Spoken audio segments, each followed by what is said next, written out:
Hello everyone, welcome back to my channel. You are the dragon king's next concubine का next episode लेकर आई हूँ। Please channel को subscribe करना, like करना एंड कमेंट करके बताना ये एफ कैसा लग रहा है आप सबको।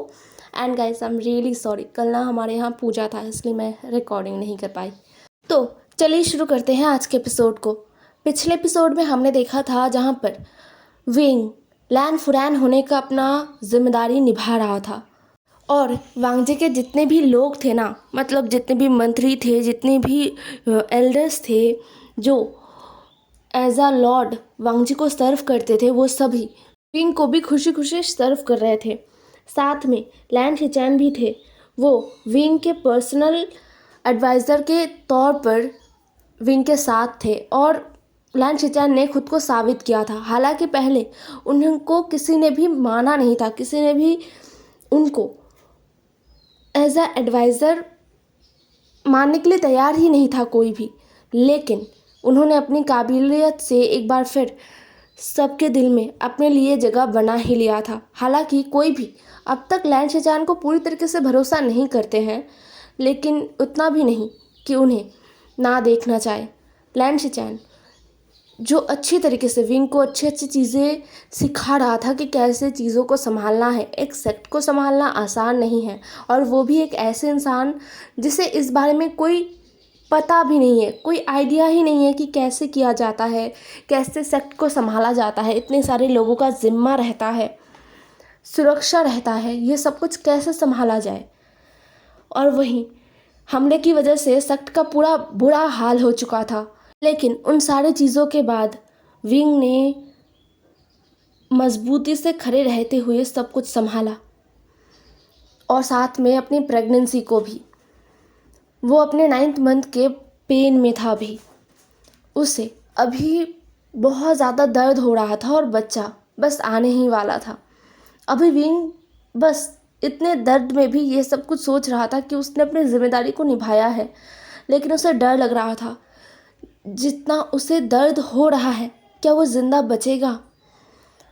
नहीं, मरने से पहले एक बार वो लंजा को देखना चाहेगा। और वैसे भी उसे अभी नहीं मरना है, उसे लंजा के साथ और अपने बेबी के साथ समय बिताना है। लंजा को उठने का मौका देना है। लंजा वो जब जागेगा, उसे जब होश आएगा, तब वो विंग को ही ढूंढेगा। तब अगर विंग ना रहा तो लंजा कैसे खुद को संभालेगा? यही सब सोच के विंग खुद को दिलासा दे रहा था और कह रहा था कि तुम ये कर सकते हो। महारानी यू जो विंग के पास थी, वो विंग के साथ ही रह रही थी। 9 मंथ में आने के बाद ही वो आ गई थी, तो वो अभी विंग का हाथ पकड़ के विंग को दिलासा दे रहे थे, विंग के सर को सहला रहे थे और कह रहे थे कि कुछ नहीं होगा, सब सही है, अपने ऊपर भरोसा रखो, ये दर्द तुम्हें सहना होगा विंग, तुम ये कर सकते हो। एक माँ होने के नाते वो विंग को हर तरीके से समझा रहे थे, विंग को कंसोल कर रहे थे। दूसरी तरफ शाओ जो विंग के दूसरी तरफ बैठी हुई थी, जी जो थोड़ी सी दूर थी, उसे डर लग रहा था बहुत ज़्यादा। ये सब कुछ वो पहली बार देख रही है। एक सर्वेंट और एक बीटा होने के नाते वो कभी भी बच्चा पैदा नहीं कर सकती है, तो इन सारी चीज़ों के बारे में उसे ज़्यादा कुछ सिखाया भी नहीं गया है। ऊपर से वो बहुत ज़्यादा बुद्धू थी बचपन से ही, इसलिए उसके परिवार को भी उससे ज़्यादा कोई उम्मीदें नहीं था। इसी वजह से उसे ऐसा कुछ नहीं सिखाया गया है कि इस मौके पर कैसे अपने मालिक को दिलासा दिया जाए, कैसे वो विंग को अपने फुरैन को कैसे वो मदद करे, उसे कुछ समझ नहीं आ रहा था। लू जो बाहर इंतज़ार कर रही थी, वो गार्ड दे रही थी।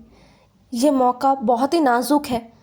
सारे लोग, मतलब फैंग, शू और भी बहुत सारे गार्ड्स थे जिन्होंने फुरैन को घेर कर रखा था। हालांकि कमरे के अंदर नहीं, कमरे से बाहर बहुत ज़्यादा ही गार्ड्स थे, क्योंकि अगला हायर है ये, कोई भी कहीं से भी अपना दुश्मनी निकाल सकता है, इसलिए सब बहुत ज़्यादा चौकन्ने थे। वहीं दरवाजे के बाहर लैन कुरैन, लैन शिचैन और एल्डर्स सब थे। वो सभी बहुत ही ज़्यादा परेशान थे। लैन कुरैन तो बहुत ही ज़्यादा परेशान है। विंग एक ओमेगा है और साथ में इंसान भी। एक इंसान हो के एक ड्रैगन को जन्म देना कोई मामूली बात नहीं होता है। और सबसे ज़रूरी बात, विंग का उम्र वो बहुत ही कम उम्र का है, इसलिए और भी ज़्यादा लैन कुरैन डरे हुए हैं। लैन शिचैन को भी बहुत ज़्यादा बेचैनी महसूस हो रहा था। पिछले 7 महीने से लैन शिचैन विंग के साथ थे। विंग ने हर बार उन्हें ये समझाया है कि विंग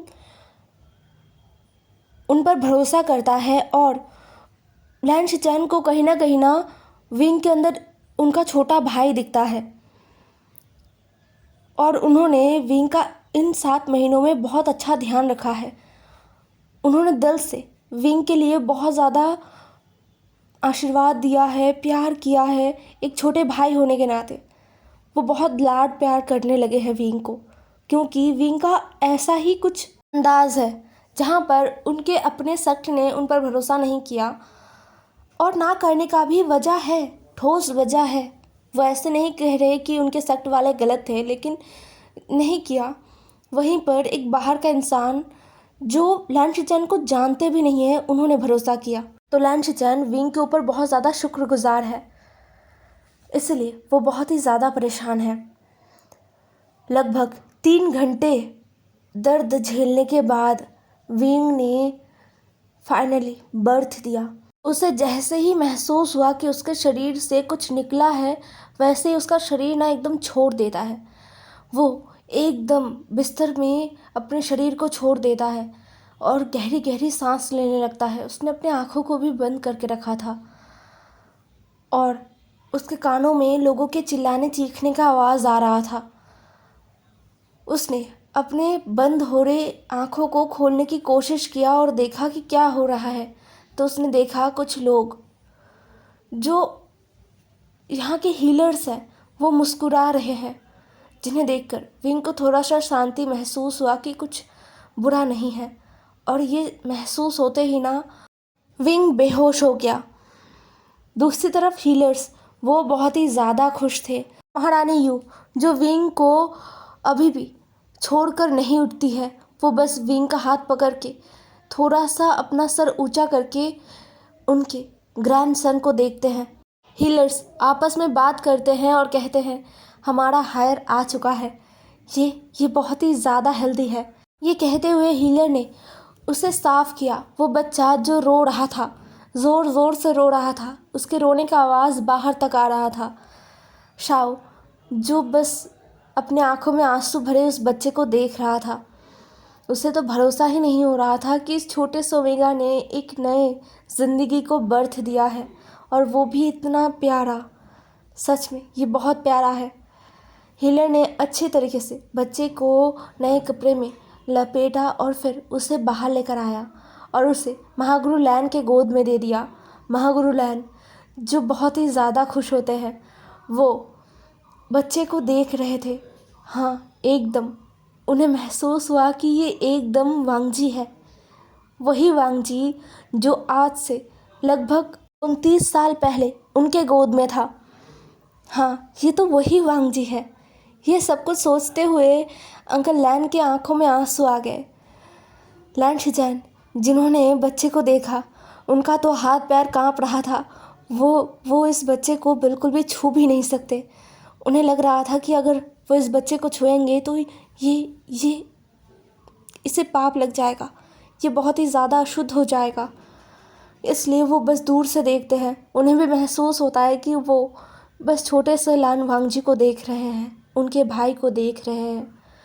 ये सोचते ही उनके आंखों में आंसू आ गए। फिर एक एक करके सारे जो एल्डर्स हैं उन्होंने बच्चे को देखा और बच्चे को बहुत सारा आशीर्वाद दिया। फिर कुछ रिचुअल्स हुए और उसके बाद उन्होंने बच्चे को विंग को दे दिया। विंग जिससे 2 घंटे बाद होश आ गया था, और होश आते ही उसने अपने बच्चे को देखा था पहले, जो उसके ही पास लेटा हुआ था और अपना हाथ पैर थोड़ा थोड़ा हिला रहा था। होश आते ही उसने बस अपने इस नन्हे से जान को देखा और उसका दिल खुशियों से भर उठा। उसी के साथ उसे बहुत ज़्यादा दर्द भी महसूस हुआ कि आज के दिन लंजा उसके साथ नहीं है। लंजा अपने इस छोटे से जान को नहीं देख पाया। ये सोचते ही विंग के आंखों में आंसू आ गए। वो सोच रहा था लंजा ज़रूर बहुत ज़्यादा गुस्सा करेगा, वो बहुत नाराज़ हो जाएगा और अपना मुंह फुलाएगा। अपने ही सोच पर विंग को बहुत ज़्यादा हंसी भी आया। रोते वक्त वो हंस भी पड़ा। महारानी यू जो विंग के करीब बैठी हुई थी वो विंग के दिल की हालत को समझ रहे थे, इसलिए उन्होंने कुछ भी नहीं कहा। विंग अगले 2 दिनों तक अपने कमरे से नहीं हिल पाया था। उसे बहुत ज़्यादा दर्द हुआ था, मतलब वो बहुत ही ज़्यादा थक गया था और फिर उसे बहुत ज़्यादा वीकनेस भी हो गया था ना, इसलिए वो उठ भी नहीं पा रहा था। हालांकि उसे लंजा के पास जाना था, लेकिन फिर भी वो अपने जगह से उठ नहीं पा रहा था। इसलिए उसने 2 दिन तक आराम किया और फिर तीसरे दिन ही सुबह सुबह वो अपने बेबी को लेता है और सीधा पास वाले कमरे में जहाँ पर लंजा है वहाँ पर चला जाता है। लंजा जो अभी भी शायद गहरी नींद में है। किंग ने अपने लंजा को देखा और अपना हाथ लंजा के चेहरे पर ले गया और उसके चेहरे को सहलाया। फिर उसने अपनी बाहों में पकड़े बच्चे की तरफ देखा और उसे लंजा के सीने के ऊपर लिटा दिया, जिसे देखकर विंग के पीछे जो शाओ था ना वो बहुत ही ज़्यादा हैरान हो गया। उसने कहा, विंग राजकुमार गिर जाएंगे। विंग ने कहा, कुछ नहीं होगा। विंग ने अपने बच्चे को लंजा के एकदम सीने के ऊपर लिटा दिया। वो बच्चा बिल्कुल भी नहीं रोता है, वो बस अपने फादर को शायद महसूस कर रहा था। उसने अपने गाल को अपने फादर के सीने पर रखा और अपने आँखों को बंद किया। फिर कुछ समय बाद उसने अपनी आँखों को खोला और हंसने लगा। वो एकदम बहुत प्यारी तरीके से हंस रहा था। विंग उसके हंसी को देखता है और वांगजी के चेहरे को। ऐसे हंसते हंसते ना वो बच्चा आराम से वांगजी के सीने पर ही सो गया, जैसे कि वो जगह सबसे ज़्यादा कंफर्टेबल और वार्म जगह है।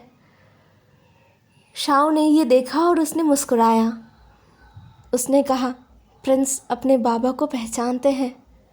विंग ने मुस्कुराकर शाओ की तरफ देखा और अपना सर हाँ में हिलाया। फिर विंग ने अपने बच्चे को उठाया और वांगजी के पास ही लिटा दिया। वो दोनों ही सो रहे थे। ऐसा लग रहा था बाप बेटे दोनों बहुत थके हुए हैं और दोनों सो गए हैं। लेकिन क्या सच में ऐसा कुछ है? उनका बच्चा ज़रूर उठ जाएगा कुछ देर बाद, लेकिन वांगजी, लंजा, क्या वो उठेगा अपने बच्चे के साथ? विंग और कुछ सोच नहीं पाया। उसने अपने बच्चे की तरफ देखा और वहाँ से वो चला आया। शाओ भी विंग के पीछे पीछे चला आया। अभी उनका बच्चा उठेगा नहीं और एक बार सोने के बाद वो लगातार 4 से 5 घंटा सोता रहता है। इसलिए विंग आराम से निकल आया और बैठ गया बाहर ही। कुछ काम करने हैं उसे, कुछ कागजात देखने हैं। लैन शिचैन कुछ बहुत ज़रूरी कागजात विंग को देते हैं और विंग उन सारी चीज़ों को अच्छे से पढ़ता है और फिर चेक करता है और अपना काम करता है। लगभग 2 घंटे बाद लैन शिचैन ने पूछा, विंग, तुमने क्या सोचा है? हमारे प्रिंस का क्या नाम होगा? तुमने कुछ सोचा है? विंग ने गौर से लैन शिचैन की बातों को सुना और कहा, नहीं, मैंने कुछ नहीं सोचा ब्रदर। वैसे भी आपका नेफ्यू है ब्रदर, आप बताइए क्या नाम रखना है? यह सुनकर लैन शिचैन हैरान हो गए। कुछ मिनट तक उनको समझ ही नहीं आया कि वो क्या कहे। फिर उन्हें हंसी आ गया। उन्होंने अपना हाथ आगे लेकर विंग के सर पर रखा और कहा,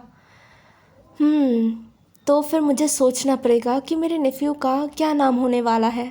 विंग ने मुस्कुराकर कहा, हाँ जल्दी सोचिए ब्रदर, आपका नेफ्यू अपने नाम के लिए इंतज़ार कर रहा है। यह सुनकर वहाँ पर जो लोग थे ना वो सब हंस पड़े। फिर सब दोबारा काम पे ध्यान देते हैं। विंग कुछ दिनों तक महल में रहकर ही अपना काम करेगा। वो मॉर्निंग कोर्ट में नहीं जाएगा, तो सारा काम महल में ही होगा, इसलिए बहुत सारे लोग महल में हैं। ऐसे ही और 4 दिन गुजरा। फिर आया नामकरण वाला दिन, जहाँ पर धूमधाम से पूरा इंतज़ाम कर दिया गया। आज विंग अपने बच्चे को तैयार करते हुए वांगजी की तरफ देखता है और फिर मुस्कुरा कर कहता है, लंजा, तुम आराम करो, हम चलते हैं। ये कहते हुए वो अपने बच्चे को गोद में लेता है और निकल जाता है। निकलते हुए वो एक बार फिर वांगजी को देखता है। फिर वो उस कमरे से निकल जाता है। उसके पीछे पीछे फैंग आता है। शू वहीं पर इंतज़ार करता है।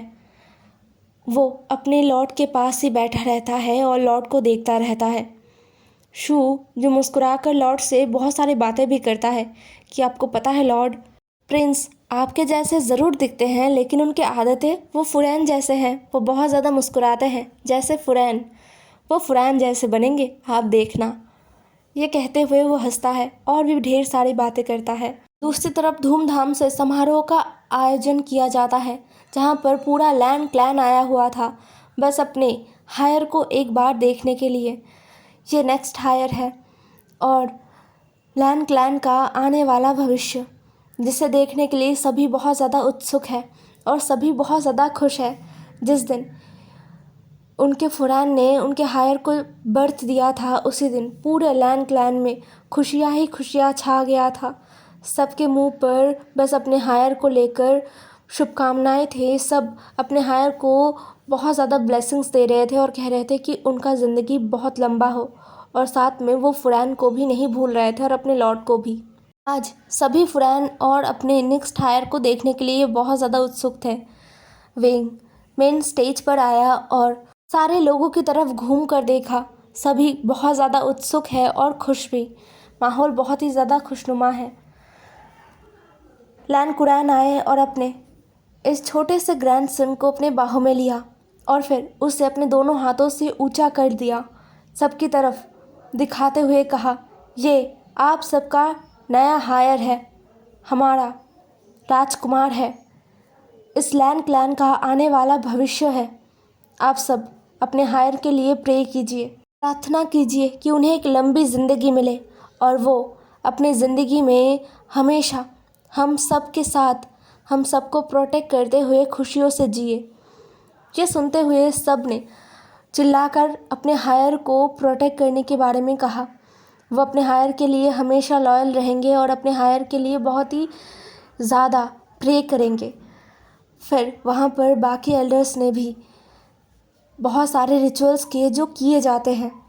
नए बच्चे के नामकरण के दिन बहुत सारे रिचुअल्स होते हैं जिन्हें किए जाना ज़रूरी हो। उन सारे रिचुअल्स को करने के बाद लैन कुरैन ने पूछा, विंग तुमने नाम सोचा है कुछ? विंग ने थोड़ा सा मुस्कुराया और मुस्कुराते हुए ही कहा, ब्रदर ने सोचा है। ये सुनकर लैन शिचैन बहुत ही ज़्यादा हैरान हो गए। वो बस हर बार इस ओमेगा को देखकर हैरान ही होते हैं। पता नहीं ये ओमेगा उन्हें और कितना हैरान करेगा। ये सोचकर वो मुस्कुराते हैं और फिर अपनी नज़रें उनसे कुछ दूरी पर खड़े रहने वाले लैन शिचैन पर गया। लैन शिचैन को उन्होंने कहा, राजकुमार शिचैन इधर आइए। लैन शिचैन सीधा वहाँ पर चला गया और लैन कुरैन ने राजकुमार को, मतलब हमारे न्यू बॉर्न राजकुमार को शिचैन के गोद में दिया और कहा, अपने नेफ्यू का नामकरण कीजिए। ये सुनकर शिचैन बहुत ही ज़्यादा हैरान हो गए। हालांकि उन्होंने नाम सोचा है, लेकिन फिर भी उन्होंने नहीं सोचा था कि विंग सच में उनके नाम के भरोसे रहेगा। उनके आंखों में आंसू आ गए। क्या वो ये सब डिज़र्व करते हैं? नहीं, बिल्कुल नहीं। उन्होंने जितने गुनाह किए हैं उसके बाद तो उन्हें मौत से भी बदतर सज़ा मिलना चाहिए, लेकिन उन्हें कुछ भी नहीं मिल रहा सिवाय प्यार के। ये सोचते हुए उन्होंने अपने आप को संभाला और अपने इस प्यारे से नेफ्यू को थोड़ा सा ऊंचा करते हुए तेज़ आवाज़ में कहते हैं, लैन शिजुई हमारा नेक्स्ट हायर और इस क्लैन का अगला लॉर्ड, आपका स्वागत है राजकुमार लैन शिजुई। ये सुनकर सब खुशियों से ज़ोर से अपने हाथों से ताली बजा रहे थे, सब चिल्ला रहे थे, सब बहुत ज़्यादा खुश थे। विंग को भी ये नाम बहुत ही ज़्यादा अच्छा लगा। लैन कुरैन भी अपने आप को मुस्कुराने से रोक नहीं पाते। उन्हें अच्छा लग रहा था। उन्हें महसूस हो रहा था कि उनका परिवार कंप्लीट हो रहा है, उनका परिवार पूरा हो रहा है। सिर्फ वांगजी का ही कमी है, वो जाग जाए तो उनका परिवार पूरा हो जाएगा। उन्हें किसी चीज़ का दुख नहीं रहेगा। बस वांगजी के जागने का इंतज़ार है, बस वांगजी के जागने का। वांगजी कब जागोगे तुम? कब? देखो, तुम्हें जैसा परिवार चाहिए था, ठीक हमारा परिवार वैसा ही बन रहा है। तुम कब जागोगे वांगजी? लेकिन शायद वांगजी ये सब नहीं सुन पाया। अगर सुन पाया होता तो वो ज़रूर उठ जाता और कहता, अंकल मैं जाग गया हूँ। लेकिन दुख की बात है कि ऐसा कुछ भी नहीं हुआ। दिन बहुत तेज़ी से बीत रहा था। लैन शिजुई धीरे धीरे बड़ा हो रहा था। शिजुई का बचपन बहुत ही सिंपल रखना चाहता था विंग। शिजुई राजकुमार है, आने वाला हायर है, उसके पास बहुत ज़्यादा ताकत है जो उसके छोटे उम्र से ही सब महसूस कर पाते थे। लेकिन विंग ने उसे एक साधारण बच्चे की तरह पालने का मन बना लिया था। वो बहुत ही साधारण तरीके से शिजुई को पाल रहा था। शिजुई जो हर एक चीज़ सीख रहा था, धीरे धीरे बोलना सीख रहा था, खेलना सीख रहा था, उसे लिखना पसंद था तो वो लिखना भी सीख रहा था। इतने छोटे उम्र में बच्चे लिखते भी हैं, ये विंग ने पहली बार देखा है। लेकिन लंजा का बच्चा है तो इसमें कोई हैरान कर देने वाला बात नहीं है। दूसरी तरफ शिजुई एक ऐसा राजकुमार है जिसे कोई भी सर्वेंट, कोई भी जो काम करते हैं, जो उन्हें सर्व करते हैं राज घराने के लोगों को, कोई भी उसे छू सकता है, उसके साथ खेल सकता है। शायद इस वजह से ही शिजुई का परवरिश थोड़ा अलग हो रहा था बाकी राजकुमारों से। विंग चाहता है कि शिजुई सबके साथ समान तरीके से व्यवहार करे, उसके नज़रों में कोई छोटा कोई बड़ा ना हो, इसलिए उसने किसी को भी मना नहीं किया। सारे लोग शिजुई के साथ खेलते हैं, कूदते हैं, मस्ती करते हैं, शिजुई को अलग अलग चीज़ें सिखाते हैं। शिजुई जब धीरे धीरे चलना सीखता है तो वो इधर उधर दौड़ के चला जाता है। कभी वो मॉर्निंग कोर्ट में अपनी मदर के पास जाके बैठ जाता, तो कभी वो मॉर्निंग कोर्ट में ही अलग जो मंत्रियां हैं उनके पास जाके बैठ जाता। इतना सा बच्चा शिजुई वो लैन कुरैन से बिल्कुल नहीं डरता। ऊपर से लैन कुरैन ही शिजुई से बहुत ज़्यादा डरते हैं। लेकिन फिर भी शिजुई के छोटे छोटे बहाने उसके मदर से वो पूरा नहीं करवा सकता। वो हमेशा अपने अंकल के पास चला जाता है जो खुशी खुशी उसकी सारी बातों को मान लेता है। लैन शिचैन जो इकलौते इंसान हैं जो शिजुई के हर एक बात को चुपचाप मान लेते हैं, जैसे कि शिजुई कोई बहुत बड़ा राजा है और लैन शिचैन एक छोटे से मंत्री जो उनके हर एक बात को मानेंगे। शिजुई को बहुत मज़ा आता था। शिजुई जो इतने से वक्त में समझ गया था कि उसकी जो मदर है उसके बातों को सब मानते हैं, तो वो भी चाहता है कि उसके बातों को भी सब माने। इसलिए कभी कभी वो अपने माँ का पूरा कॉपी करने लगता है और सब हंसते हैं। खासकर जी जो शिजुई के साथ हमेशा रहती है, वो शिजुई की पर्सनल मेड बन गई थी। मतलब वो हमेशा शिजुई के साथ सोते जागते खाते पीते रहती है। आज सुबह भी शिजुई सीधा अपने माँ के पास चला गया था। वहाँ पर मॉर्निंग कोर्ट में वो कुछ देर इधर उधर कुछ कुछ करता रहा, सबकी बातों को सुनता रहा और सबका ना आदत हो चुका है उनके राजकुमार को ऐसे देखकर, तो सब अपने काम में मगन थे और अपने राजकुमार को देखने में भी मगन थे। फिर उसे मन नहीं लगा तो वो उठकर चला आया। उसके पीछे पीछे जी भी आई। शिजुई ने अपना एक उंगली अपने चेहरे पर रखा और सोचने लगा कि अब वो कहाँ पर जाए, अब उसे कहाँ जाना चाहिए। जी जो शिजुई के पीछे था उसने कहा, तो शिजुई अब तुम्हें कहाँ जाना है? शिजुई ने कहा, जी मुझे ना अभी भूख लगा है, चलो कुछ खाने के लिए चलते हैं। ये कहते हुए ही शिजुई दौड़ पड़ा। जी भी शिजुई के पीछे पीछे दौड़ा। विंग ने बचपन से इतना कोशिश किया शिजुई को ये बोल बोल कर वो थक गया कि जी को जी मत बुलाओ, जी को आंटी बुलाओ या फिर तुम शिजुई भी बुला सकते हो। लेकिन नहीं, शिजुई तो जी को जी ही बुलाएगा। तो सब ने हार मान लिया है। शिजुई जो दौड़ के शाही किचन में गया, जहाँ पर सारे लोग बहुत ही ज़्यादा जल्दी जल्दी काम कर रहे थे, क्योंकि मॉर्निंग कोर्ट ख़त्म होने के बाद ही उनके फुरैन दोपहर का खाना खाएंगे।